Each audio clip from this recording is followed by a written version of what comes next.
everybody, it's Michelle at the Colorado Wolf and Wildlife Center, and today I'm hanging out with Kit and Cricket, our two coyotes. So we're kind of continuing our series of introducing you to our friends here today.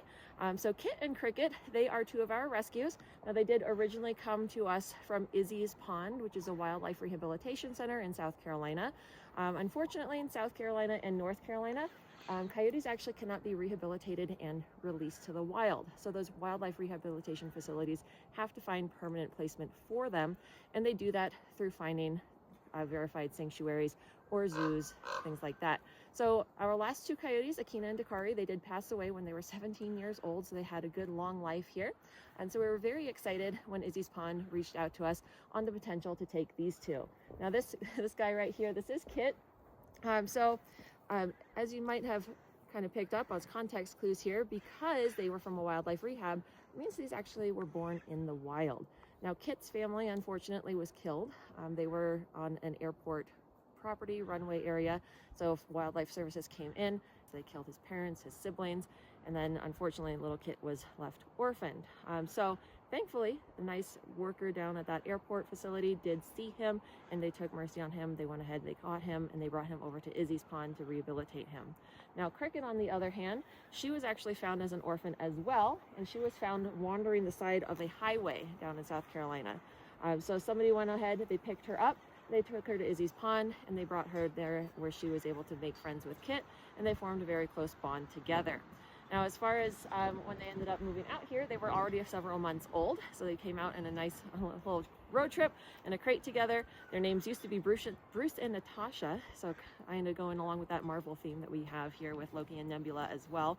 But we decided to rename them Kit and Cricket when they arrived to give them that full, fresh start to their lives here with us.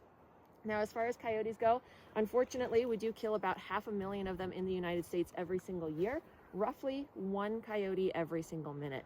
Unfortunately, people do this because they see them as pests. They don't see their value to the ecosystem, even though these guys are fantastic to have around. They're really great rodent control. They can eat up to 1,800 mice and rats a year. And unfortunately, those little guys, they spread lots of diseases like hantavirus, bubonic plague. We also have turemia, which can be found in rabbits. All of those are zoonotic diseases which can transfer to people, which these guys love to eat those little critters, get rid of those diseases, take those out of the ecosystem. So they hold a very, very valuable place in our ecosystems. And we want to make sure that we are doing something called hazing if they are around, instead of actually killing them off, using rubber bullets, things like that. And then in urban areas, because coyotes do live everywhere with us now, you can use something as simple as an umbrella, popping it open, closing it, scaring them off like that. You can also use an empty soda can with some pennies in it. All of these are really great ways to scare off coyotes and keep them afraid of people while still maintaining them there in the ecosystem. So another really neat thing about coyotes is that they have something called compensatory rebound. So even though we are killing 500,000 of them in this country every single year, their population has skyrocketed. And a lot of that is because the more coyotes that we kill, the higher their population goes. That's what compensatory rebound is. So that means that these guys, they are actually, when you have removed some from the ecosystem, the ones that are still there, they'll go ahead, pair up, and they'll start reproducing, especially if you haven't removed their food source. So we end up seeing a larger litter numbers, larger litter counts, so we end up having a much larger coyote population overall. So again, that best thing that we can do is going to be called hazing, and just scaring them off so that we can maintain that coexistence with them. So I hope that you enjoyed learning a little bit about Kit and Cricket. Again, Kit's the one that's being brave, Cricket's kind of coming down a little bit. And you can definitely see them on our tours here. And if you're interested in meeting a coyote, we do have Ringo. He's a coyote dog mix, and he loves to meet the general public if you're 16 years old and over. So you can definitely go ahead and inquire about that as well. And we'll talk to you all next week.